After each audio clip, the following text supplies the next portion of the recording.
Hello everybody and welcome back to an Idiot's Road to Glory, where it's both a very happy and very sad day because today is the end of Team Bale. This is going to be the last video that you guys see this team in, and you are going to get to choose what is going to be my next team out of some options that I'll give you, sort of made from suggestions you guys made on Twitter. So there's going to be a few of them. Before we jump into that, we've got comment of the day and we've got some FUT Champs gameplay, the last few games with this team to show you as well, and how I've been getting on with it and what has inspired the change and how I've used this team to test out the new teams, sort of. All will make sense as we get into it, but for now, let's just do comments of the day. So we've got two comments of the day because yesterday's video was recorded before... No. Yeah? I can't remember. No, yesterday's video was recorded without me even checking the comments of the video before, because it was meant to be an update video, but I came back from filming with QPR. We ended up just opening our FUT Champs Awards. So you want to go and check them out. He did pack an inform, which is pretty decent. Walkout inform. Go and check out yesterday's video. But the comment today from that one is Silver 2 and Under is 380 informs. Don't worry, from Haribo Gaming, which made me feel much better about the fact that we just about missed out on Silver 2 monthly, so it doesn't really matter. We got Silver 3, that's fine. Thank you very much, Haribo Gaming. And then the good comment of the day from the video before, where I asked you guys about the direction of this road to glory and stuff like that, comes from Jacko EFC O'Meara. He said, the key to keeping a road to glory on FIFA so basic is to keep it fresh.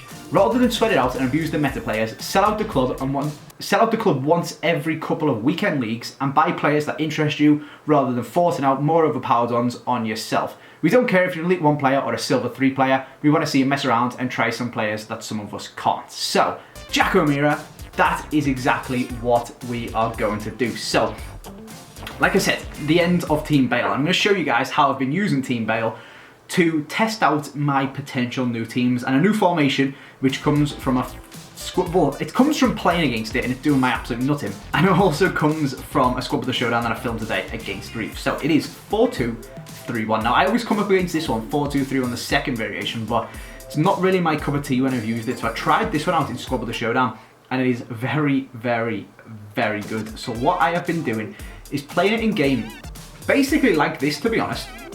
Once we get into game, we pause, and instead of changing to the 4-1-2-1-2 second, we change to this. Pogba has been doing sick as a cam.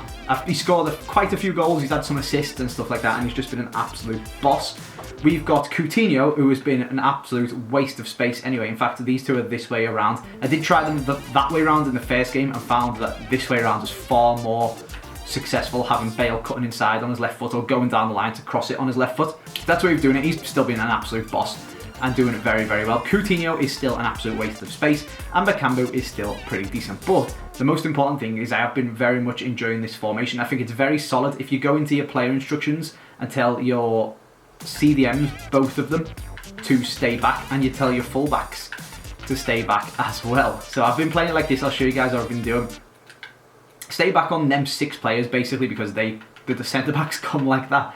Pogba told to stay forward, Bale told to stay forward, and Bakambu told to get in behind. That's how I've been playing this team, and it's been working pretty bloody well once we got used to it. And I'm going to jump in and show you some gameplay with this team now. So let's just jump straight on into it. I will press play on the gameplay and show you guys what has been going on. So we jump into game number 1 against Joga Bonito, who's got himself a prime Ronaldinho and an informed Alessandrini, and then the sweaty Premier League triangle on the right, the 7-chem Handanovic and Serie A triangle on the left, and then a very solid midfield and stuff like that as well. And we start off with a kick-off goal, which is absolutely beautiful. Ronaldinho doing bits, playing it through to Mbappe, and De Gea sort of just falling over. Now, with this game, I have sort of just chosen 3 or 4 clips to illustrate what has been going on in this game. Didn't even bother showing you my goal. I'm just going to show you that. That goalkeeper from De Gea. We're then going to show you this one as well. Tackling with, well, sort of tackle Ronaldinho, but whatever, it's Ronaldinho, it keeps hold of the ball. That's fine, we're still in a pretty decent position. He plays it in behind, maybe a bit of dodgy defender, but again, what is David De Gea doing there? He's just having an absolute mare, and you'll see in a minute. Like, this game's now a 5-2. It was ridiculous. He got a penalty. Ronaldinho again stepping up. That Ronaldinho was the bane of my life. De Gea somehow didn't save that. That stupid P-roll penalty that you have to step the wrong way and then dive to save. It was something crazy that at 6-2, me making it 6-3 was probably the only decent-ish goal scored in this game. Dropped it back to Pogba, made a bit of space and banged it top bins against this 7-chem Handanovic, who had the absolute game of his life. Look at them stats. I tweeted this out on Twitter and it was just because it was so ridiculous. We had the same amount of shots on target. I actually had more shots, dominated the possession, and I can quite honestly, hand on heart, say played a lot better and lost 8-3. He only had 9 shots on goal and De Gea let 8 of them in. It was so... in fact, the other one was the Chiellini one that he just parried straight back to him. So yeah, not impressed with De Gea and wasn't feeling confident other than the fact that this guy also had De Gea going into this game against prime Larson, prime Hernandez, prime Roberto Carlos, player of the month Harry Kane and all sorts of other business. But this guy, if you're watching, I do apologise for saying this, but this guy really didn't have a clue what he was doing playing FIFA. I'm not really going to lie to you.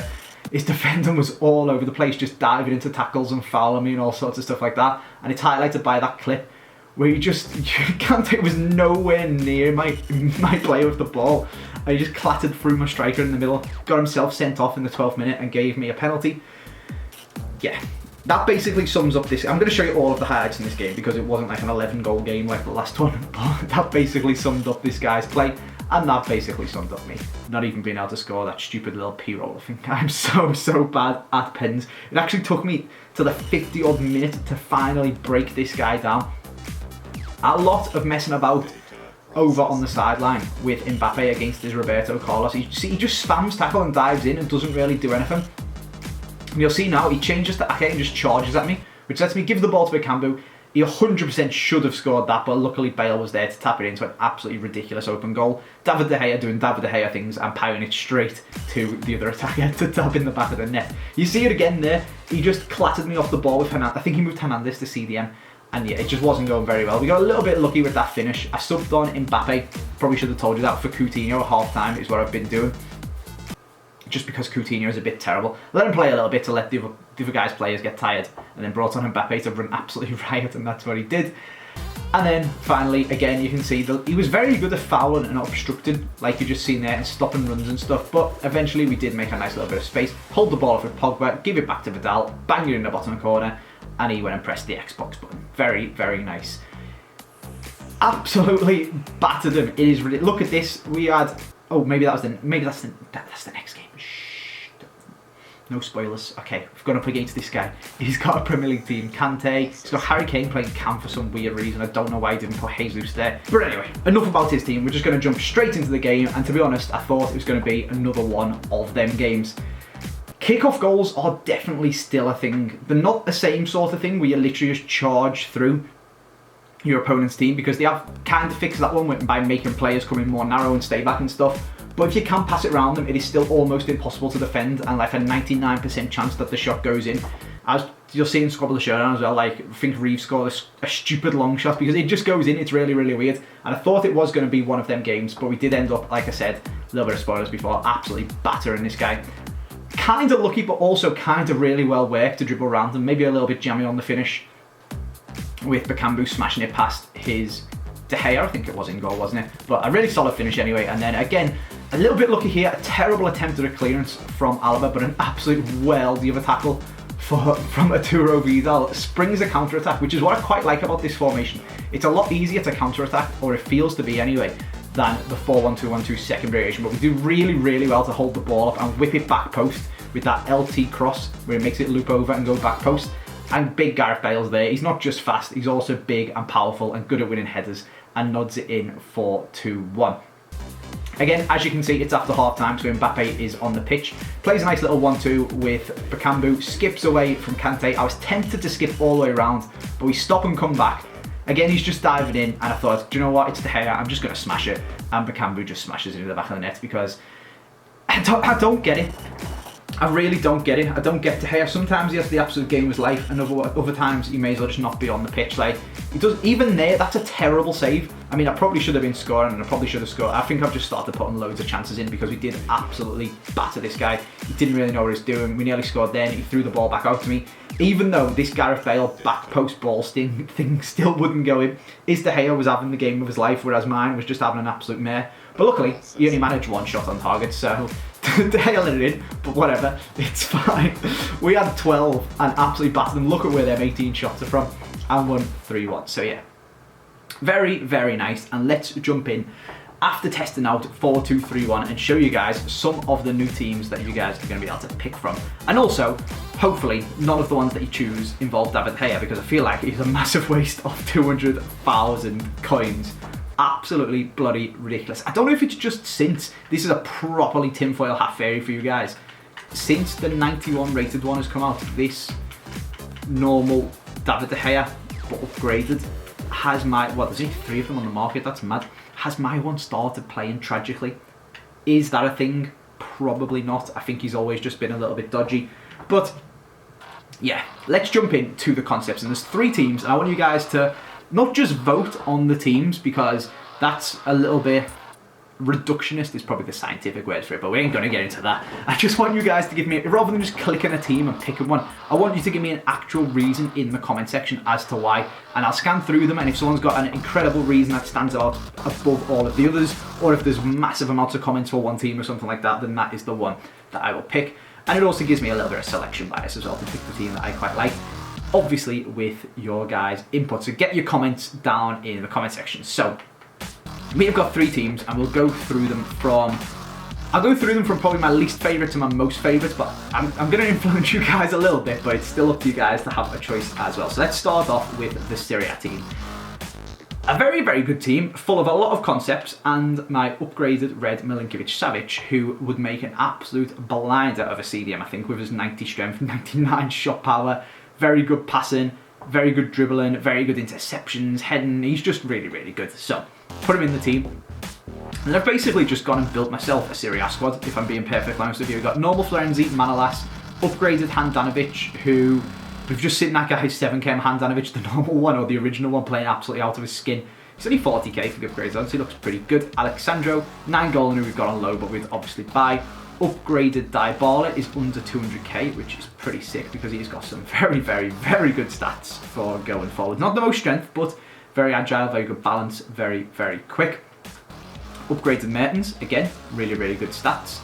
We've got this 88 incredible Immobile, or however you pronounce him. He's only like 140k, and some people have been saying a lot of bad things about him, so let me know what you think about him. But his card does look mental.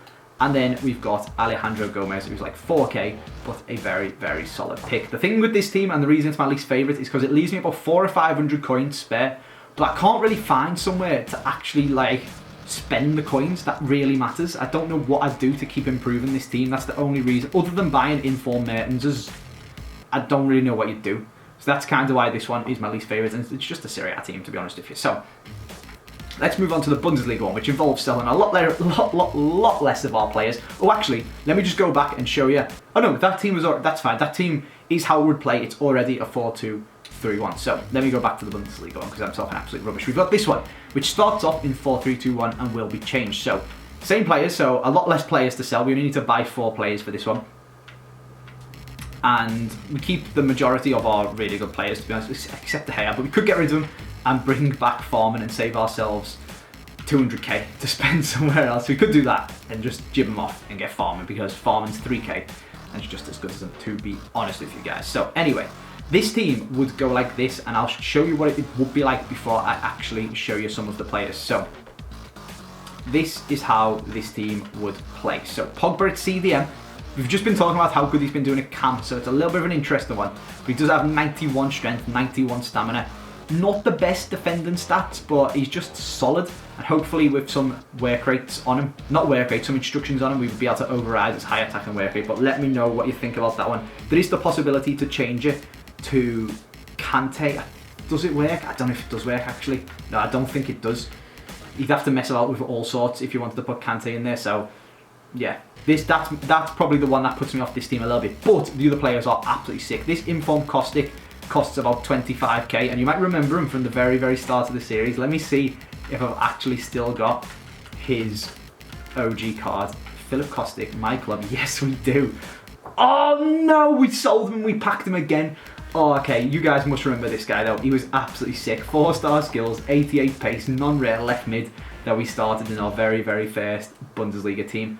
The very, very first big player we actually bought for our Road to Glory as well was Timo Werner, his normal card back in the day, for 25k, and now he's got this 87 rated, upgraded man of the match. It costs about 150k, and it's absolutely sick. 94 pace, 90 dribbling, 87 shooting with 94 finishing. Ridiculous.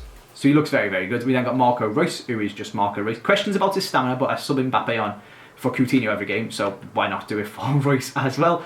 And then Kingsley Coman over on the other side playing cam. Ridiculous agility and dribbling and stuff like that. Very, very quick and decent shooting to boot as well. So I think that could be an absolutely lethal team.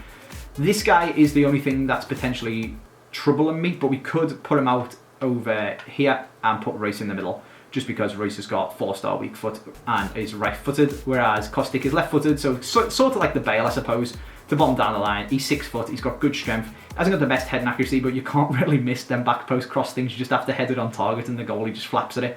So, should be pretty decent. Should be pretty decent if we choose to use this team. Finally then, my favourite one, probably my most fun one, and actually the one that is worth the most coins, but as you can see by the title of it, red informs. Because of the red informs, we can get some absolutely ridiculous players into it. So, let's have a look.